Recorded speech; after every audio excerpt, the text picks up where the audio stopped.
우리가 함께 읽어나갈 성경 본문은 출애굽기 31장부터 33장까지의 내용입니다.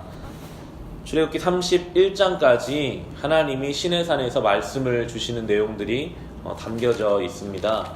특별히 31장을 보시면 하나님이 자세하게 말씀하신 성막과 성막의 기구들을 만들 사람을 주님께서 구별하시는데요.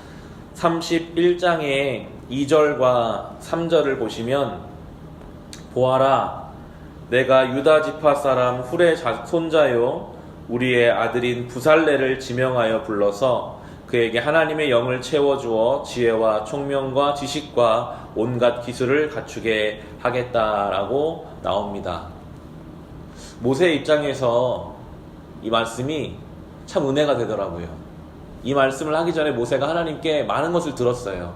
이것은 이렇게 만들고 이것은 이렇게 만들고 너무나 자세하고 정교한 물품들을 하나님이 만들라고 막 이야기하시는데 모세에게는 그것을 만들 만한 능력도 없고 그것들을 다 정교하게 만들 만한 힘이 없는데 이걸 어떻게 만들까?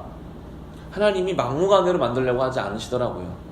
모세에게 그것을 다 말씀하셨지만 모세가 그건 네가 하는 것이 아니라 하나님이 이미 부살렐과 오홀리압이라는 사람들을 준비하셔서 그쪽에 재능이 있고 하나님의 영이 충만한 사람들을 통해서 모든 그 성막의 기구들을 만들도록 하나님은 준비하고 계십니다. 우리도 그런 것 같아요. 예배를 드리고 말씀을 읽을 때마다 하나님 말씀대로 어떻게 살지? 내가 이 믿음 지키면 어떻게 살 수 있지? 자신이 없어질 때가 있습니다. 예배를 드리고 성도님들과 이야기 나누다 보면 그런 이야기들 많이 하세요. 내가 어떻게 말씀을 할 수 있을까요? 어렵습니다.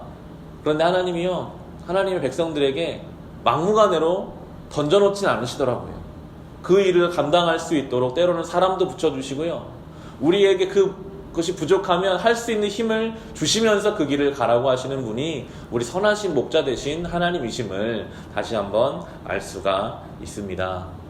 그렇게 하나님의 은혜를 경험하고 이 31장의 마지막 절을 보시면 31장 18절에 주님께서 시내산에서 모세에게 말씀을 마치시고 하나님이 손수 돌판에 쓰신 증거판 2개를 그에게 주셨다라고 나옵니다. 얼마나 영광스럽습니까? 하나님이 직접 돌판에 새겨주신 말씀, 그 돌판 2개를 가지고 이제 모세가 시내산에서 내려오는데 산 밑에서는 상상할 수 없는 죄의 모습들이 지금 나타나고 있습니다. 모세가 40일 동안 안 보이니까 이스라엘 백성이 동요하기 시작합니다. 모세가 어디 갔습니까? 우리를 누가 인도합니까?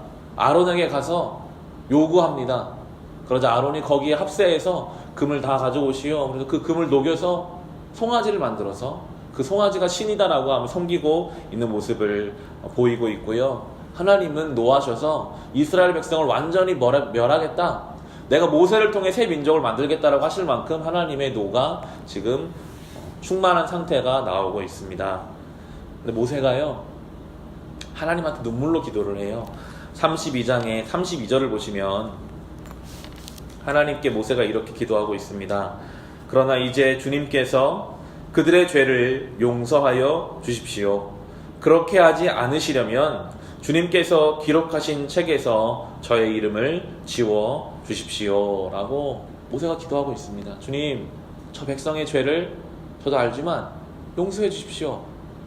용서하지 않을 거면 저의 이름을 주님의 책에서 지워 주십시오 라고 그렇게까지 자기에게 주신 민족을 위해서 기도하는 모세를 성경은 우리에게 보여주고 있습니다. 영적으로 깨어있는 한 사람, 자신이 속한 공동체를 위해 중보하는 한 사람이 얼마나 중요한지 성경이 우리에게 말해줍니다. 예수께서 우리의 중보자가 되셨습니다. 우리가 이스라엘 백성과 같았거든요. 우리가 죄 가운데 춤추고 죄 가운데 살면서 기뻐하는 우리를 위해 예수께서 오셨고 우리를 위해 목숨을 내어주셔서 우리가 새 생명을 얻었습니다. 우리도 모세와 같은 역할을 감당해야 할 것입니다. 우리의 가정에 우리가 모세처럼 가정을 위해 기도하고 우리의 교회를 위해 우리가 속한 공동체를 위해 하나님 앞에 눈물로 기도하는 그 역할을 우리는 감당해야 합니다. 하나님 왜 그렇게 모세를 사랑하셨을까요?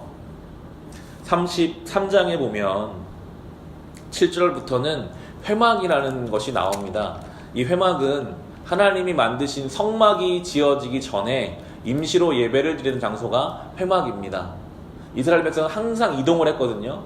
회막을 설명할 때 이스라엘 백성이 어디 새로운 지역에 가서 진을 치면 모세는 이 동네 밖에 멀찌감치 떨어져서 하나의 장막을 지어 놓습니다. 여기는 모세와 하나님 만나는 장소, 회막입니다. 모세가 이곳에 들어가면 하나님과 기도하는 줄 모든 사람이 다 알았습니다.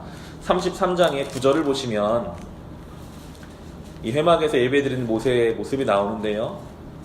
33장 9절에 모세가 장막에 들어서면 구름 기둥이 내려와서 장막 어귀에 서고 주님께서 모세와 말씀하신다. 백성은 장막 어귀에 서 있는 구름 기둥을 보면 모두 일어섰다. 그리고는 저마다 자기 장막 어귀에서 엎드려 주님을 경배하였다.